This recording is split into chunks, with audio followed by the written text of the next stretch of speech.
Frank O'Reilly from County Cavan in Ireland, a well-known character, songwriter and artist. Tony Donnelly, Ireland, Kerry. If people saw this now on television, they'd say, yeah, pull the other one, you're too smart for that, O'Donnell. I would say, hang on there a minute, I'm giving it as I see it. An ordinary, simple labourer just got smart, that was all. That's all it has to be. I suppose I'm here close on 40 years maybe. Yeah. And then I came to Cricklewood. Why did I come? Because there was no work in Ireland. That's the reason. And there was no money there either. There was nothing in Ireland. No, nothing. They all left. We all left because of sheer poverty. So I was damn glad to come back here.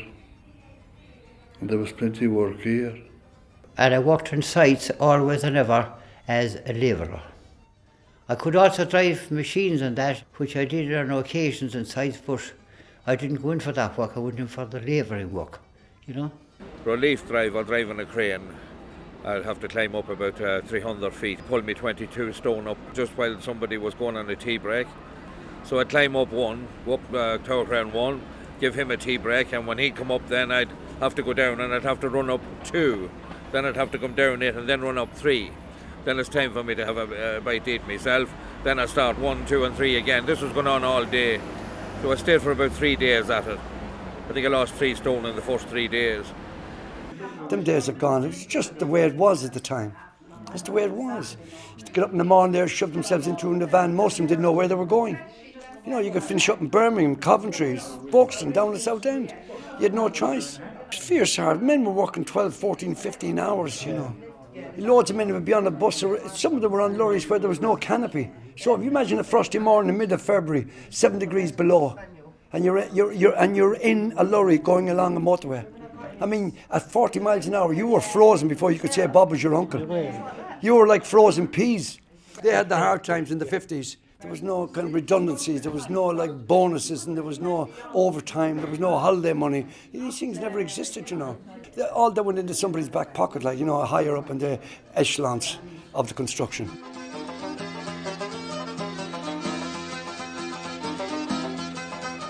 You were on your own, you know. There was no unions or anything like that. You were simply on your own. You could be going to a job in the morning and be fired that afternoon. You had a leg to stand on. I always knew if I was going to be sacked in the morning. You weren't never sacked. You just the job wrapped up. You were wrapped up. You were gone. Oh, you'd always have another job. Not like now. You might be day out or something like that, but that'd be all. You just go to the pub and you'll see somebody inside. You know what I mean? A nod and a wink and a nod, you know, things like that, you know, and everything. Job the next morning. No problem.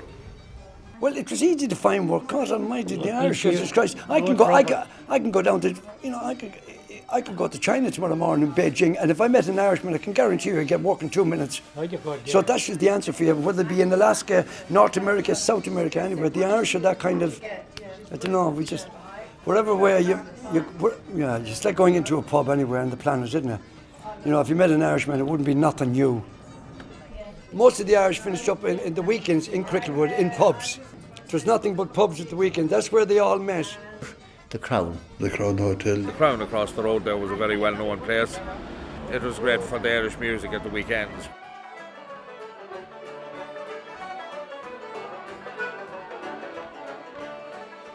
They maintained years ago, if you came from Ireland, that you were never in Cricklewood, Broadway, if you weren't in the Crown.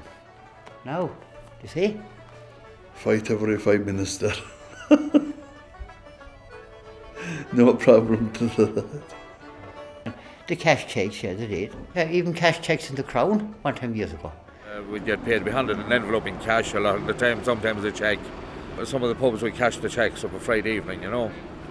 They couldn't wait for it to clear in the bank. They'd have to pay 10 or 20, 30 quid and get it cash right away. You see, they were very strict in spots at that time. They really want to know the firm that you were working for before they cash your cheque.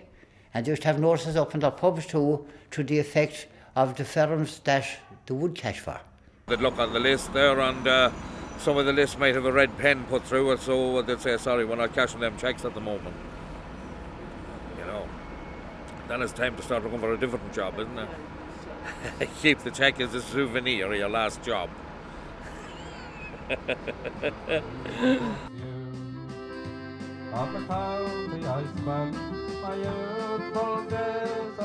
was 19 halls, Irish dance halls in London alone when I came here in '87, and the last one closed there a couple of years ago, the Galtymore, just straight across the road from us there.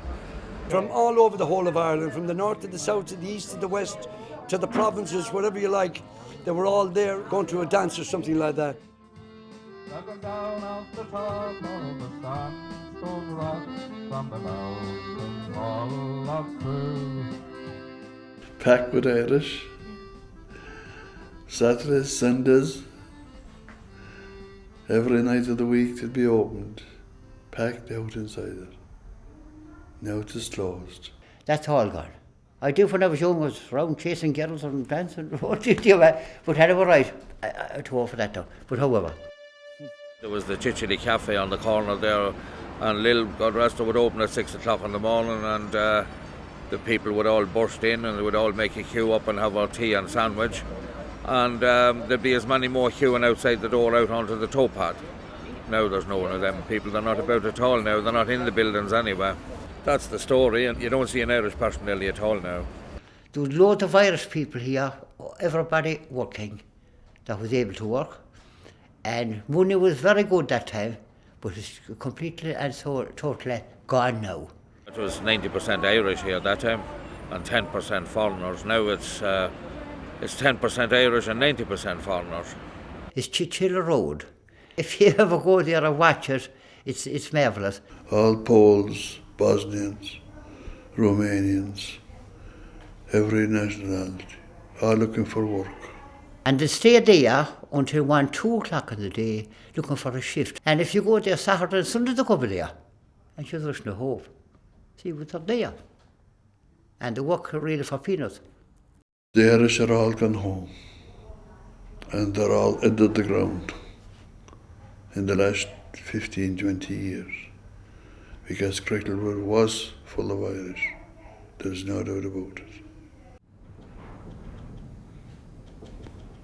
My God Almighty, boys. They were the good days, though.